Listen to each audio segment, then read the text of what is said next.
So, what are the big differences between a male and female narcissists? Are they different? I mean, we spend a lot of time talking about men and narcissism among men, but we don't give a lot of attention to females. And yet, how many men have I met and you've met who've struggled with a female narcissist, as well as how many of us have had friends, female friends who've been narcissists and have been very toxic, very harmful. So today we're going to be talking about the critical differences between men and women narcissists, and what do those actual differences look like? How does it play out when we have to live with these individuals? How does it play out in a romantic relationship as well as in a friendship? What are the critical differences? And I'd be happy to take your questions today. I want this to be kind of a fun interaction. I'd love to hear about your experiences with narcissists as well as what you've heard or experienced. I also let's get into the big differences.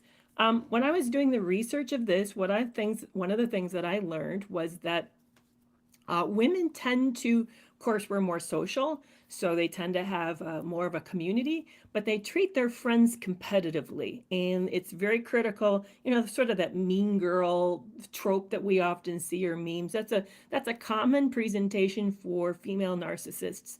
And also, you probably are not surprised to learn that female narcissists are also more likely to use their physicality, their sexuality, their seductiveness when it comes to making a connection with partners. When they're meeting, whether they're meeting other women or they're meeting other men, they tend to lead with their appearance and to be very preoccupied with it.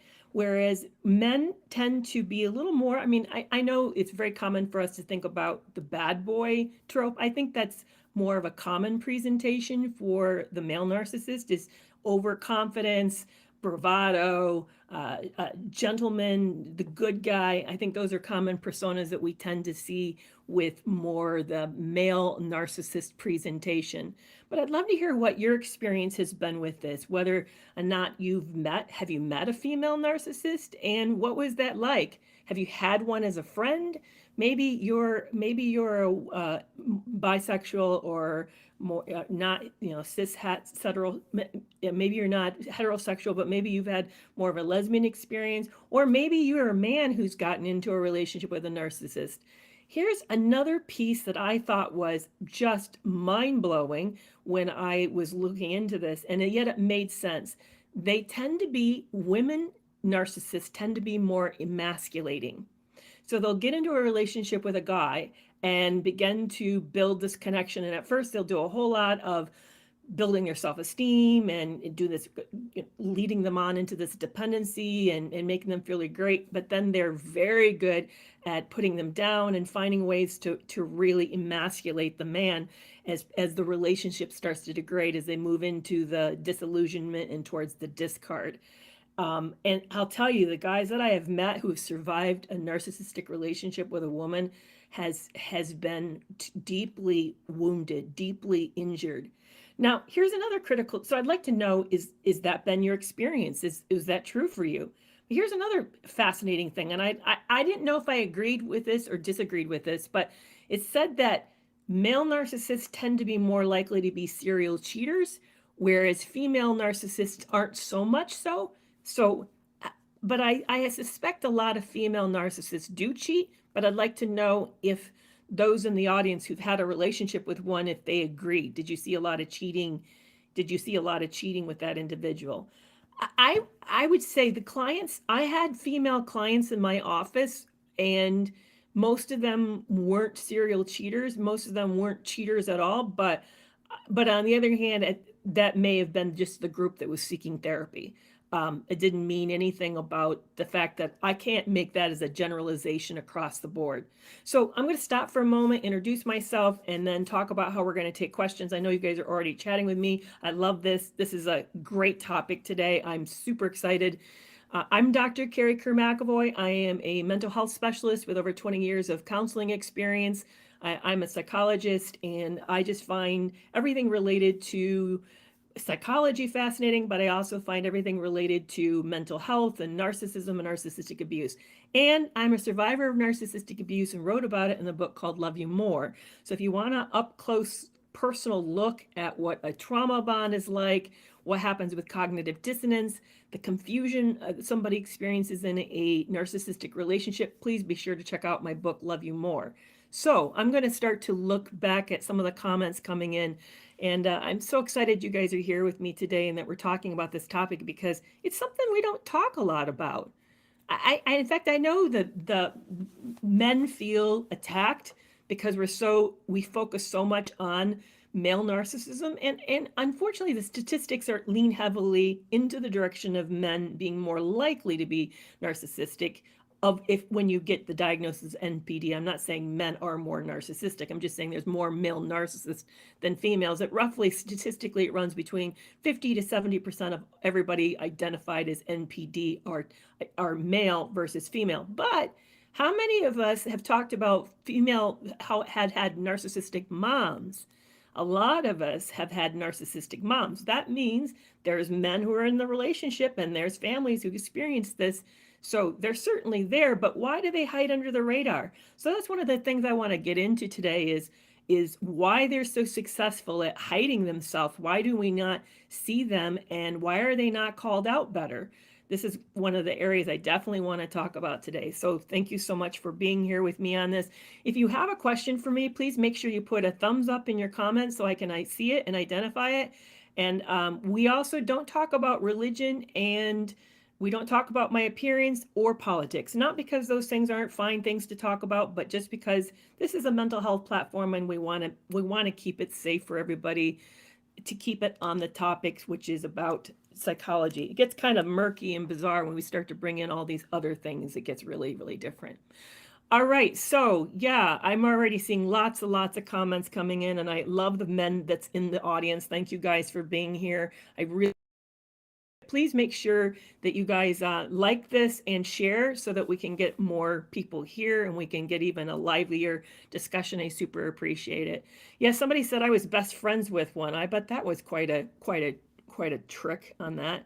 And I'm going backwards on Instagram and kind of seeing what people have said as well. I'm across multiple platforms at the moment, just so you guys are aware of that, although I'm really not supposed to talk about that, unfortunately, but you can find me right now. I'm streaming on different platforms. Do they falsify their experience to make themselves look happy and successful? I think both. Fresh is asking that. Fresh, I think both male and female narcissists do that. Both, I think, create a sob story, and both of them are going to illuminate sort of the highlights, make themselves look better than they can. Have you guys heard, I'm trying to think of it's called self-handicapping. Have you ever heard of that term, self-handicapping? It's actually a research term. It's something they were assessing when they were looking at men versus women narcissists. So let me describe it, and men are more guilty of doing this than women. So women aren't as prone, but women do different things. So what happens is that men will tend to either overestimate their abilities to do something, like I'm super good at whatever, XYZ, or they'll underplay it and play it safe. But then if they overestimate it, when it comes up to the challenge of having to actually do this, they'll find some excuse out. Like they'll say, I didn't sleep really good. That's why I didn't perform well today. Like they may say, I am super good at playing golf. And then you get them out on a golf game and you'll find out their handicap is not that. Is it low or high? I don't play golf, so you guys know what I mean. But they'll show up as not as good as they promised, and they'll say, well, I had a bad day. This is an off day. They'll throw some excuse out. That's called self-handicapping.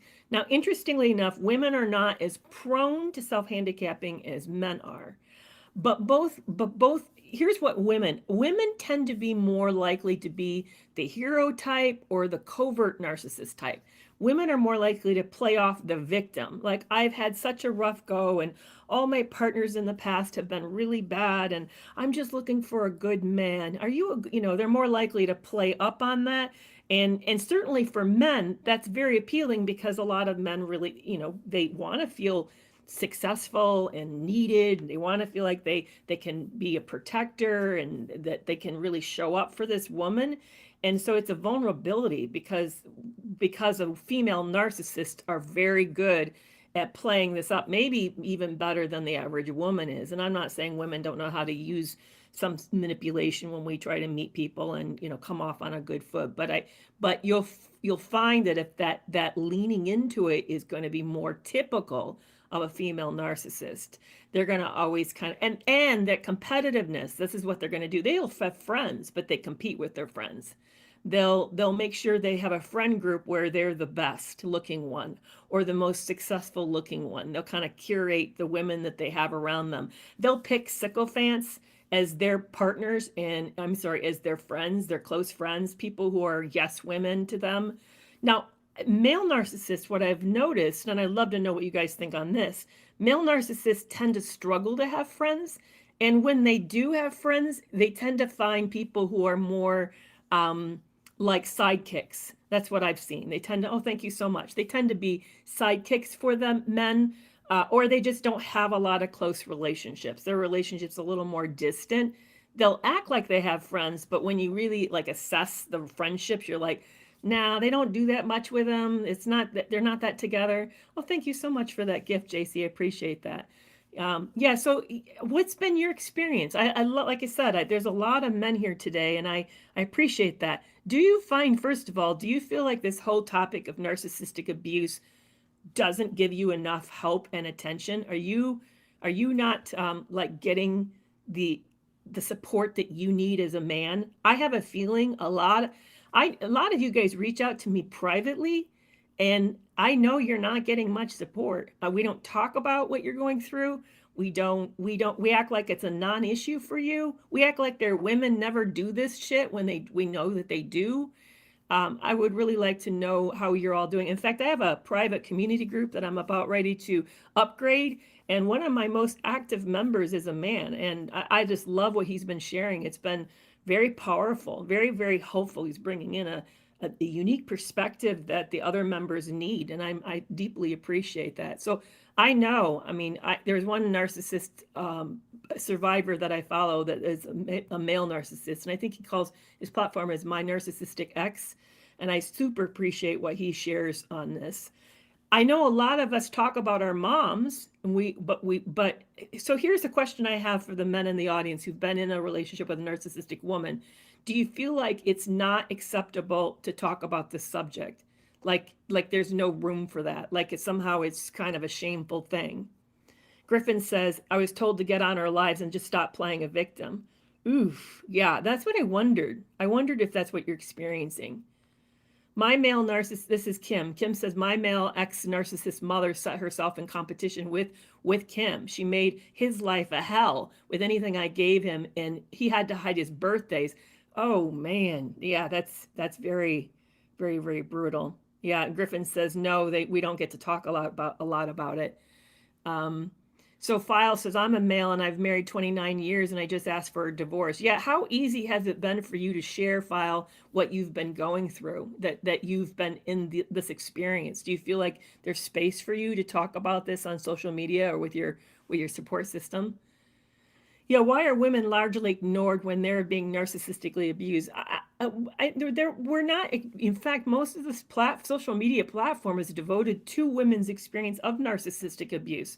I think the larger context, Io, is that women have a hard time having credibility when it comes to getting good care medically, when it comes to having policies be supportive. Certainly when we get into legal issues, we have problems there. But when it comes to social media, we're more vocal. We tend to support each other. I mean, I find it, maybe it's just my platform, but I find it super easy to hear about other women's narcissistic abuse experiences.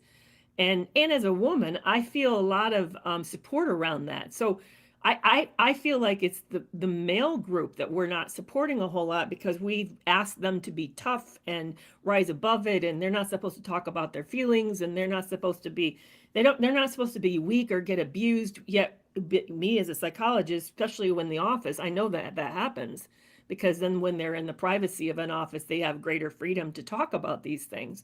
But I don't feel like in the general public we give this kind of freedom to them. That's my concern. Yeah. So Melissa says, my husband doesn't have any friends. Yeah, exactly. I think that's common for a lot of men. Yeah. Hey, Kate, thank you so much for being here and helping with some of the modding. I really, really appreciate that. Can I speak about malignant narcissists? What do the malignants do that another narcissists don't do? Kate, I'll make sure we get to that at the end. I'll make sure we jump back to that. Does being in a relationship with a narcissist make you feel like you are the narcissist? Absolutely. Yeah, absolutely. What they'll do is, let me kind of explain that. So MPD, first of all, we're all on the continuum. So every single person here has some narcissistic traits. Why? Because our ego is not perfectly mature, not perfectly confident. So every single person has insecurities, and in those areas of insecurity, we're going to behave egocentric and insensitive, and we're going to not be very empathic. We're going to lack self-reflection. Those are all narcissistic qualities. So somewhere in your life, you're behaving that way. Hopefully not many areas, and hopefully not very severely.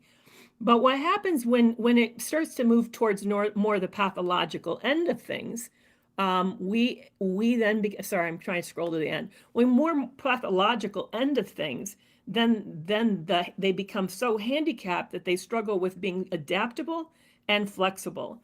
They overly rely on very early primitive defense mechanisms, like they project a lot, they lie a lot, they deny. They use these more childish defense mechanisms as a way to protect their very fragile, shame-based ego.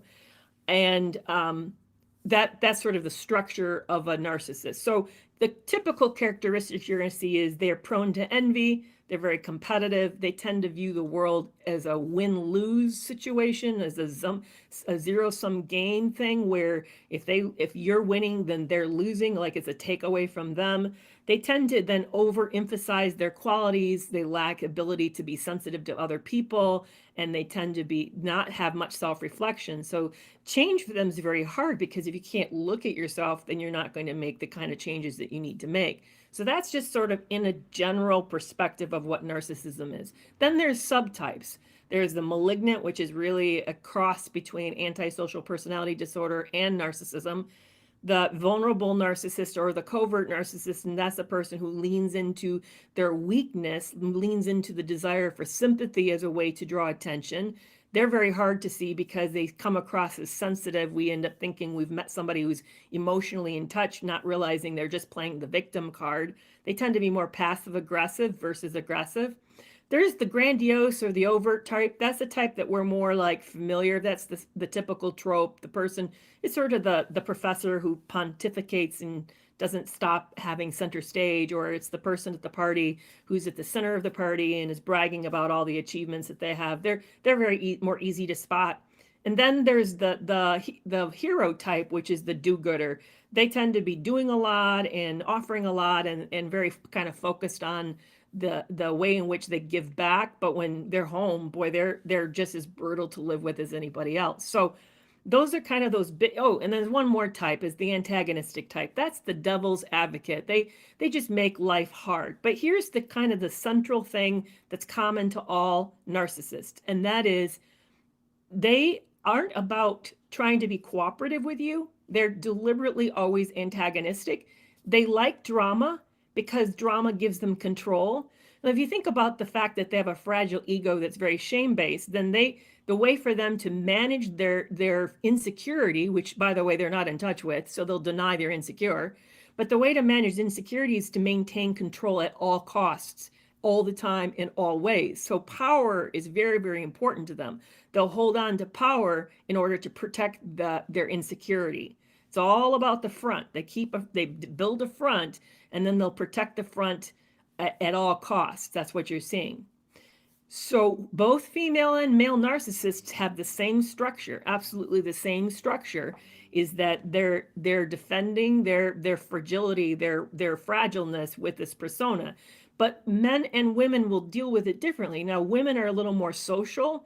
We're by nature that way. We're structurally that way. And so we'll lean into our social structures as a way to protect our ego. And that's why I'm saying they do have friends, but they make sure that they pick their friends carefully. They make sure their friends can't compete with them. They'll be more competitive with their friends. And here's the other interesting difference, and I'd love to know if you guys agree with this or not. Narcissistic mothers tend to see their children as extensions of themselves. They don't see their children as separate from them and having their own lives. They literally treat children as if they're like reflections of them. Whereas men, male narcissists as fathers, a little more likely to either abandon their children, like forget them, like they don't exist after the legal battle's done and they no longer serve a purpose, or they tend to see their children, if they're in a relationship and it's a home, they tend to see especially their sons competitively, very competitively. They'll actually kind of denigrate their sons, put them down, use the son's friendships as a way to show the son up, to show him he's not all that. They're not nice to their boys. They're really not nice. And they're not nice to their girls either, but they're more likely just to forget girls exist. They're going to be a little more, but they'll be competitive with their boys. I'd love to know if you guys agree with it. Flowers in the Attic. Boy, that's a Three Birds Daddy. You're right. Man, that was a popular novel. That series was a popular novel in the 70s. I actually never read it, but I know it was I know it was about a toxic family, very scary family, but I actually never read it. Interesting. How many say they have low self-esteem? They actually do. They feel, okay, unconsciously. This is Bishop. This is to answer, has he glow up? Unconsciously, their core is like super fragile. It's super shame-based, super insecure, but their forward-facing persona is all about bravado. They act like they're not. They're their antithesis of the interior core. So they would deny that they'd say, no, I don't have a problem. I don't know what your problem is. But somebody asked me, this was since I kind of do this big explanation, I want to go back to this. Why do we feel like we're the narcissist when we're in the relationship? Because narcissism and NPD is not a condition. What do I mean by that? Well, when you get a cold, you get the condition of a viral infection. That's a cold. You know you're not your normal self. You don't feel good. You feel something's off. But personality disorders is hardwiring. It's who we are. It's like you're having brown eyes. Narcissism is simply an extension of you being yourself, expressing yourself. So it's not you're not having a problem.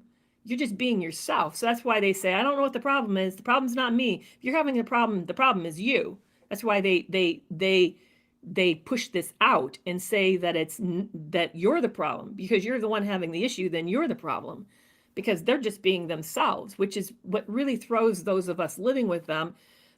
And here's the other really thing is they're very good at picking people who are supportive, cooperative, agreeable, good-natured.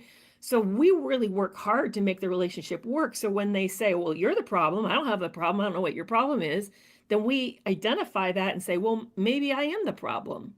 Well, I'm the one having the issue and they don't have an issue. So maybe the issue really is with me. And then we end up thinking, well, maybe we are the narcissist. We say that we're insensitive. We say that if there'd be no drama if it wasn't for us. Now, that's a lie, guys. There would always be drama because they need drama as a way to stay in charge. So they're gonna always find a way to sort of make things a problem, because that then keeps everybody off kilter. It keeps everybody discombobulated, and it keeps them in control. So that because they're the ones, think about it. If you're the storm creating the tornado, everything swirling around you, you're the one who's doing it. So then you're managing the degree that everything's swirling. But if you're the person who's not creating the drama and you're experiencing the chaos and everything being ripped apart, you're not in control. You're out of control, and they get to manage that. They get to manage you. And then they even get to manage the narrative, saying you're the one who's doing this. So yeah, it's very easy because they pick people who are conscientious and thoughtful and want things to be better. So it does make us feel really, really crazy. Absolutely. Yeah, Silly and Snowflake Elf says they're energy vampires. Yeah, they're not only energy vampires, but they're vampires of everything. They're vampires of our good nature. They're vampires of the power and control. They just sort of control everything. So yeah, it's not, I know the rule of thumb has been on social media to say, if you are the one wondering whether or not you're the narcissist, probably then you're not. Nah, I wouldn't say that, because I've had narcissists actually seek me out privately and say, I think I am narcissistic, and then describe themselves. And yeah, they sound pretty narcissistic to me. But if you're feeling crazy, and if you're the one who keeps working so hard to make this work, but your partner's saying you're the problem, chances are you're being gaslit, and they're pushing out the problem and making it you in order to deny any kind of responsibility. Yeah. I just had somebody a couple of weeks ago it was actually last week, sent me a tape of an argument. Let me set it up, because she didn't set it up for me. It was only afterwards I heard it. It was a tape made in the black, and I later found out it was because she'd been sleeping. So it was middle of the night. She'd been sleeping. Her narcissistic partner burst into the bedroom, started screaming at her, telling her about what a failure she was and how she's the problem. I mean, all sorts of stuff. Of course, she's losing it because of the reactive abuse. Zane, yes, exactly, reactive abuse. She's losing it. First of all, she just got woke up, and she's trying to sleep. She's probably got to go to work. And this big argument's unfolding in the middle of the night. And on top of it, then this guy says, and I wish I could play it. She didn't give me permission to use it, but he said this most horrific thing to her. She said to her, the reason you're struggling with self-esteem is because you don't love yourself and don't take care of yourself. Who would love somebody who can't love themselves? Woo! Wow. Just decimated her. Then I found out that he woke her up, and I found out this person has had a history of harming herself because she gets so blue. I mean, see, that's the power of this toxic dynamic, is that they're very good at eroding our self-esteem. Very good. Yeah. So Zane asked, so when you react, you become the victim of reactive abuse. Yes, when you react, and react abusively, that's called reactive abuse. So you're then, or catching fleas. So then you end up responding. By the way, they want that. Please be aware everywhere. Please be aware, guys. They do this as a way to set you up. They have motives for this. The motive is either to create a story to say, see, you're a bad person too. Or they may be videotaping it as a way to use it against you at some other point. Or they may be doing this as a way to really erode you, tear you down, and make you feel super, super crazy so that you do something kind of drastic to yourself. That's what's reactive. So be super careful about reactive abuse. Best course when that's happening is to shut down and move away from the moment. Find a way to sort of like bow out carefully, because they're attacking you and stirring you up. So you don't want to antagonize them and turn it into an aggressive moment. But the best thing's for you to find a way to sort of carefully bow out, withhold reacting. I know it's super hard. I've done some reactive abuse. I was in a narcissistic relationship. Like I said, I wrote about it in Love You More. Yeah, I mean, there would be times I would be screaming and doing other things that were really not typically me. And I felt really out of control. It was awful feeling. So, but be super careful about that. And the other thing that I just described, I don't guys know if you know the words for it, but it's called ambient abuse. When they withhold food, like what my ex would do is he would run me all day and we'd never stop to eat. We would get up, he would drive the day's schedule. We wouldn't have breakfast. We wouldn't have lunch. I don't even think we had anything to drink. I mean, so I was dehydrated too. And then finally we'd stop at about 4, 5, 6 o'clock at night. And then we'd finally eat. And that's the first time we'd eaten all day. It may even be the first time I even had anything to drink all day. And he would do that as a way to keep me ragged, by the way, he would usually go out in the morning and have green juice. That's what he loved to do. So he would have something, but he knew that I wasn't moving as fast as him, and I wouldn't. Thank you so much, Dreams, for that. So I wouldn't have something. So it would be, I would be, and he would watch TV till 2, 3 o'clock in the morning. And then he would set the alarm for 6 in the morning, and he knew I needed 8 hours of sleep. So I was kept exhausted. But they'll also like wake you up with arguments. They won't let you have what you need. They won't let you have access to things that keep us healthy. That's called ambient abuse. I don't know if you guys have heard that before. Yeah, so Christy's asking, how are all of them that smart to figure out what needs to be said and done to get to this some goal, this end goal of this? You know, it comes back to their core makeup, which is jealousy. It's this resentful jealousy. They feel the fact that you have what you do in your life is unfair and that you should be as miserable as they are. So they then begin to do whatever they need to do to sort of get even with you. That's what they're doing. It feels like there's a playbook because but when you have a structure that's the same, say let's talk about let's use the iPhone. Okay, all iPhones are all created the same. So then they react the same. They do the same things because the internal structure is the same. That's why it feels like people who are narcissistically wired up or antisocial personality wiring of a sociopath or psychopath act the same. Is because the structure, the foundation, the way they view the world is the same.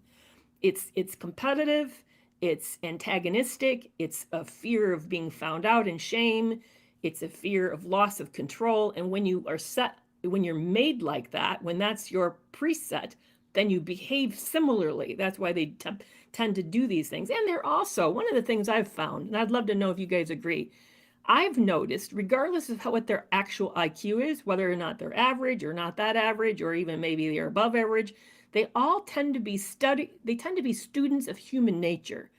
It's like they recognize themselves as being different than the world, and so they begin to study what other people do and what should be done and not be done. And mine was like an avid, he would watch movies many times over, trying to learn what was said, what was done, how it was done. He would research ideas and topics, and I think this is partly as a way to be more exploitive and manipulative, but also to make sure they have control.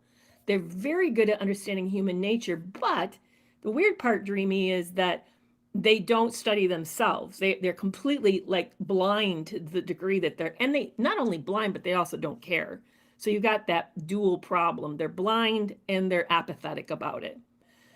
Yeah, silly. It does explain a lot. Once you start to unpack this, the similarity, a lot of stuff starts to make sense. Somebody asked me, can I explain what reactive abuse is again? So reactive abuse is when you're being abused, gaslit, you're being, a lot of drama, you're being accused of a lot of things. It starts to like get under your skin and get really upset. Maybe they're waking you up in the middle of the night, or they haven't let you stop to eat, or they're interrupting you eating, or in other words, you're like on your edge of yourself. You're not in your best space. And then they'll do something to sort of like set you off, and then you blow up. You become abusive. You start to scream at them and call them bad names and attack them and do all sorts of stuff. You become you become abusive. Maybe you're even physically abusive. But you're reacting to what's happening. That's why it's called reactive abuse. It's abusive, but it's being provoked. Jackson McKenzie in his book called Psychopath Free talks about this. He talks about this dynamic and says, remember, you were set up. You were instigated to do that. It isn't normally how you are. Now, it doesn't make it right. And please be very, very aware that the setup for this is done deliberately because they wanted you to do this. You've been provoked for some reason to make you feel out of control, to make you feel bad, or maybe they're even going to tape you. Maybe they're having an audio, like the voice recording going. Something's happening because they're going to use this later against you. It may be like it comes up in an argument like, well, you're not that good. Remember that you did X, Y, Z.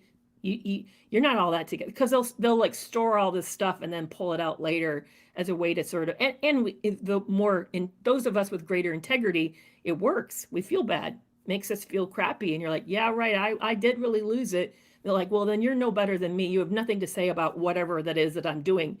Like, for example, I was very honest with mine about a vulnerability I had I was married for a very long time, and then my first husband died. And I shared about a failure in the relationship that I felt embarrassed about, that I just knew it wasn't big. If I told you what it was like, you're like, really, Kerry, you got that? Well, but I felt bad because I really like to be a person of an integrity.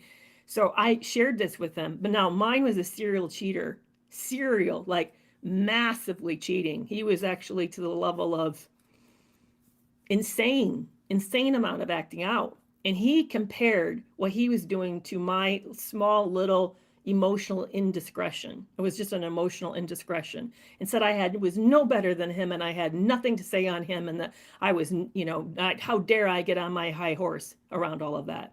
So they'll do that. They'll store these moments of us losing it or being vulnerable or whatever, and they use it against us. Yeah, they'll actually use reactive. Sadie, you got to be careful. They'll use these moments in court against you. They may find some way of recording this or storing it or something. So be mindful, guys. Be mindful that you're not being recorded. Be mindful. Do not ever do reactive abuse in writing in an email. Don't lose it in an email. Don't lose it on text. They're going to take screenshots and do all sorts of stuff and then use it against you. Here's the part that we struggle to understand. I'm going to tell you a big piece that we struggle to understand, that why we keep thinking people have ethics, that there are certain places and things that they wouldn't do because it's just too horrific to do. Like I thought, mine said from the moment he met me, because I remember I told you I was a widow, that meant I had life insurance. He knew I had life insurance. He, by the way, was looking for a widow. I was too naive. I didn't pick up on that. So he's after the money, and but he kept saying he wasn't after the money. He urged me to have a prenuptial agreement, but then we moved to another country where it wouldn't have mattered. It wouldn't have stood up in court in this other country. But I kept thinking he is a person who's really invested in his appearance, like a good guy. He wants to be a good guy, that he would do good guy things. But this is the problem. When your identity is based on jealousy and based on feeling like life's unfair and that they're not getting what they need, then they resent anything that you have in your, I worked hard. I went vacations. My first husband and I, we paid off our mortgage. We did a lot of like really smart financial things. We worked super hard. We spent very little at Christmas. We made lots of sacrifices to get to the place where I was secure when he passed away. But my ex resented that. He felt that I had unfair advantages for that. He didn't and never, even if I told him I made all these sacrifices, he would have still found reasons to dismiss it. So this is what happens. The reason they do what they do is they justify the ends for the means. To them, there is no hold bar. There's no holds that are barred. You're not allowed to do anything to protect yourself. You're cruel and evil, and you're hard-hearted and callous. That's what they'll say about you. But they'll do whatever, because see, to them, life's been unfair. They're owed this. It's not good that you've had what you had or that you worked for what you had. They'll do what exactly? They'll play dirty. There is absolutely no bot. So please never think mine would never record me and take that into court. Absolutely. They sure will. They sure will. Or mine wouldn't really, like, this is what my thought, mine wouldn't really like go after my money that was my children's inheritance. Yes, he will. Absolutely. He said so. He told me outright. Absolutely. He felt it was unfair, that life had never been fair to him. Why should it be fair to me? As if me having a husband die was fair. Let's stand way back. It's stupid. His argument was stupid. It made no sense. My life blew apart when my husband died. What was nice or fair about that? Yeah, we made a lot of financial sacrifices that my ex didn't make. My ex constantly changed jobs because he was screwing around at work, So that's what you got to be really, really careful about. I don't want to focus on so much of me, but I really want you guys to hear, please don't make the error to think that they have scruples. They don't. They're completely egocentric to the point that they're willing to do anything to get ahead. Anything. And this is all because of this root piece of their identity, which is based in jealousy. The fact that you have anything in your life to them is unfair. And you took something from them because you have it. It makes no sense. It's not logical. So please be careful. You try to think about, no, but that just doesn't add up. People really don't do that. Yeah, absolutely do that. Yeah. So Yeah, truth be told, saying I've broken up with my ex and he's now posted revenge porn. Yeah, so please be aware about that. Any way that you make yourself vulnerable to these people, even like that, I'm sure, truth be told, that was a private, special moment in your mind. And to this person, absolutely not. He saw it as any or she, whoever, I don't know what sex you are, but they saw that as an opportunity to use it against you. And now that you've hurt them, so-called hurt them by not doing whatever it is that's unreasonable, they have no qualms doing horrific things, horrific things. So don't think there's that's the error I made. I thought, oh no, he won't do these things. Oh yes, he would. Here's another example. You all know, because I tell you, I wear wigs. And one of the reasons I tell everybody I wear wigs, because it was a big deal to him that I wore wigs. He didn't want that to be our little private secret, and that only something he could see was me without my wig on. But I made a special request on him. I asked him not to take a photograph of me without my wig on, please, because I had a massive hair loss after I had my third baby. I found near the end of the relationship that he had taken a photo when I was asleep. I'd requested it outright. Please don't ever do this to me. Absolutely no. Of course he would. Why wouldn't he? He took that photo and then he never told me he had it, but I knew that he'd have no qualms hurting me with that photo. No, none. Even though I please asked him, please don't expose me like that. Please don't. But he did. He took the photo. So don't think there's something that he won't do. Truth be said, no, I had no idea he even recorded. Sheesh, I'm sorry, man. Wow. Yeah. So Sadie's asking, can I please talk about cognitive dissonance? Absolutely. So here's what happens. I kind of explained the structure of a narcissist, that they are rooted in jealousy and they have a super insecure, fragile core. Well, because of that fragile core and that super insecurity that they're hiding from themselves, they lie first to themselves and then to everybody else. What they do then is they create a false persona. So when you meet them, they really want you to like them. They want you to choose them. They need that attention. They need that adoration. So they'll show up like you. That's what they'll do, is they'll mimic, parrot, and mirror you, and you end up feeling like you've met yourself. Well, but you didn't. You met essentially you met a stranger. You didn't know that this person isn't really being themselves. You've met a false persona. So you start to get into the relationship, but something within you will have a sense of like, this is like too good to be true, and we're falling in love way too fast, and this person's like perfect. I've never met anybody that's this amazing of a match. You don't realize you've met yourself, and that tension you're feeling, that's called cognitive dissonance. Literally, what cognitive dissonance means, cognitive means it's thinking. You feel it in your head, thinking. And the dissonance is that something's off. And I don't really know what's off, but something's off. That's all that it means. You feel the offness. And it creates stress inside you, which has really serious ramifications if it goes on for too long. We all have it all the time about small decisions, but hopefully the small decisions get resolved and the feeling goes away. So you get into the relationship and they wait until some moment that you're like the relationship's cemented. Maybe you guys gone into business together. Maybe you got married, maybe somebody's pregnant, maybe you guys moved in together, something, you've done something that kind of in their mind knows that you are locked in, that they're vulnerable. And when that happens, then they let the mask drop. They'll have this big betrayal. So it's kind of into cognitive dissonance. The stress you're feeling of it is the intuition. Your intuition is picking it up. But when you find this big betrayal, you're like, oh my goodness, who is this person? That's the first stage of cognitive dissonance. Like, are they good or are they bad? I realize I don't know who this person is. I thought I knew them, but now I'm not for sure that I know them. That's the first stage. And it's very stressful, and you can't solve it because the minute they catch on that you've seen this other side of them, who they really are, their potential, their ruthlessness, their callousness, or the degree that they're very self-centered, they then pull back and they'll show up again like who you met. They'll keep you confused. See, there's the cognitive dissonance. They keep you confused. So you see both the good person and the bad person, and the good person and the bad person, and you can't decide, who's this person? I don't know who this person is. And then you keep hoping, well, maybe it's me, or maybe it's the relationship. And maybe we just worked harder. That bad person, they would stop doing whatever it is that they're doing. They'd stop spending my money. Oh, there's another big critical difference between women and men. Women tend to spend a lot of money on, female narcissists tend to spend a lot of money on their appearance. They tend to spend a lot of money. Male narcissists don't do that as much. So there's another big kind of difference between men and women.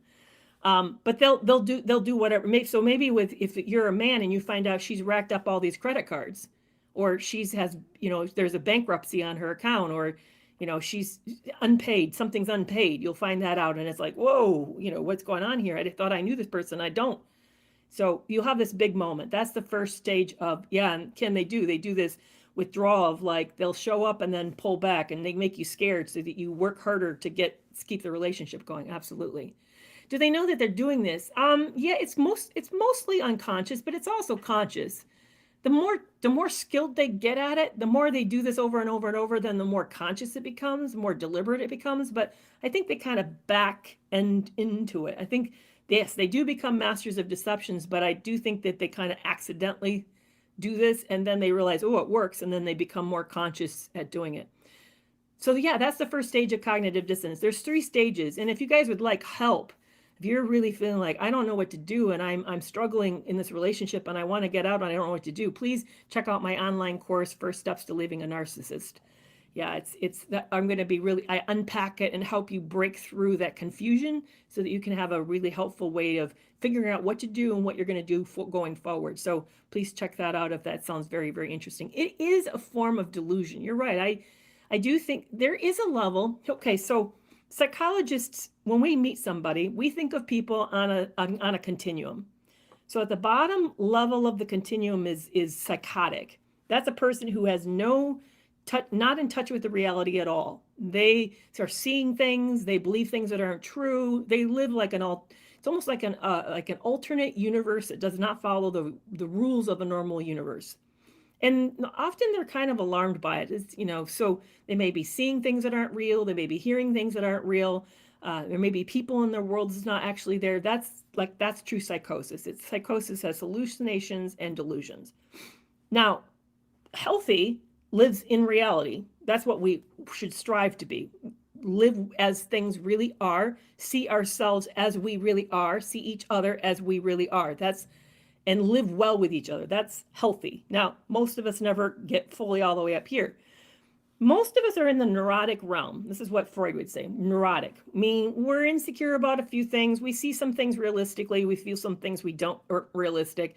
We have some weaknesses and some strengths, but we do okay. We manage okay, but we're not hallucinating. We're not delusional, but we may not be like the most honest about reality. That's kind of neurotic. Narcissists are just above psychosis.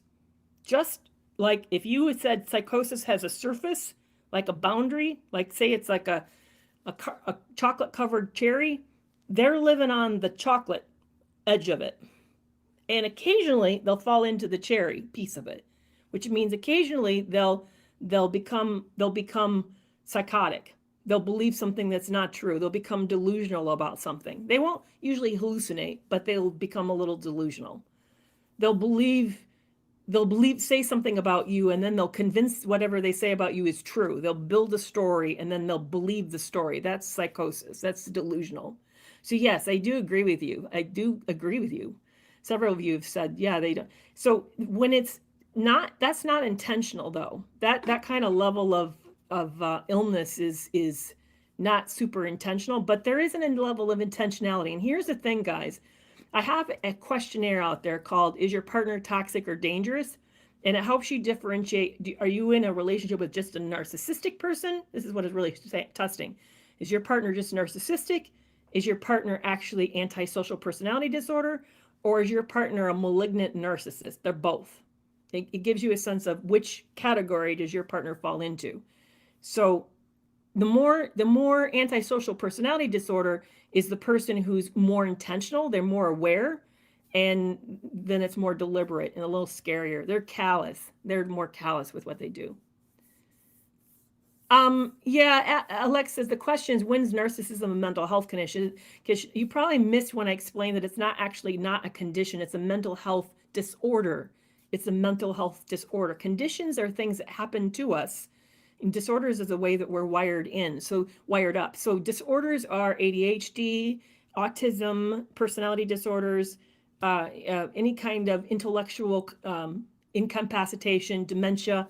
Those are all disorders. Those are the things that are structurally different about those people, which means they see the world differently, and it's hardwired and part of their personality. So it's not like having a cold, or it's not like having depression or having anxiety. Those are conditions. Those are things that happen to us that feel really unpleasant. So narcissism doesn't actually feel unpleasant to the person who has it. They've always been that way. They don't know any way of being different. It's just the way they are.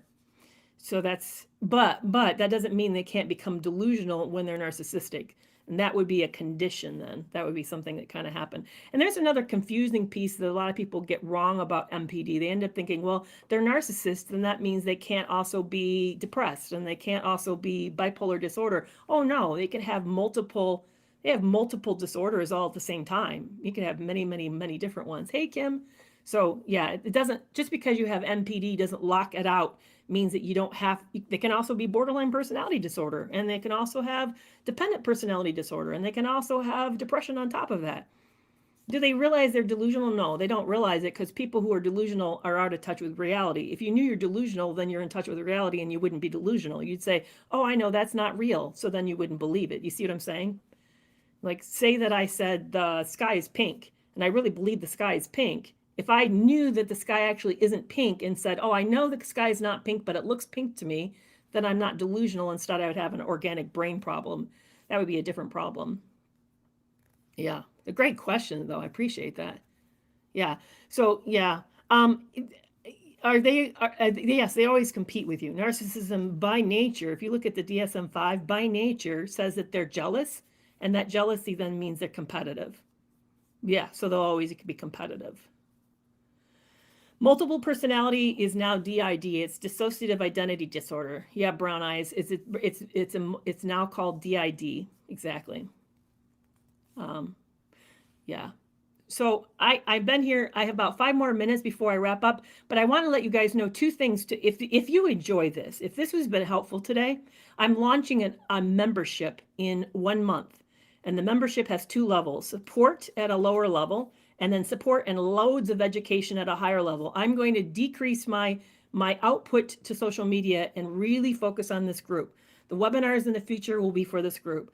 One of the lives every week will be for this group. I'll be doing constant training and putting in these classes and in the moment, and it will be for this group. So if this is something that you find helpful, you want access to a psychologist on a regular basis, you want support that's being monitored by a psychologist, you want to have training from a psychologist, please check out and indicate your interest in a link in my bio. It says, are you interested? It's the top link. I would love to have you guys indicate whether or not this is something that's interesting to you. It's, like I said, a link in my bio. So yeah, I've been doing a lot of this just in general for public, a lot of it, and I'm going to pull that back and really give this focus to my group. And make it kind of like 2 tiers: the inner circle, which is more for support, and then the higher level has the same support as inner circle, but it's going to be called Toxic Free Academy, and it's going to be done like constant training, constant classes, all sorts of video kind of content in lives. The lives will be video lives. We'll be able to see each other and talk to each other. I'll be able to hear you talk, hear you share. We'll be able to dialogue back and forth. So it'll be, just take this on steroids, massively on steroids. So I'm super excited. It starts April 3rd.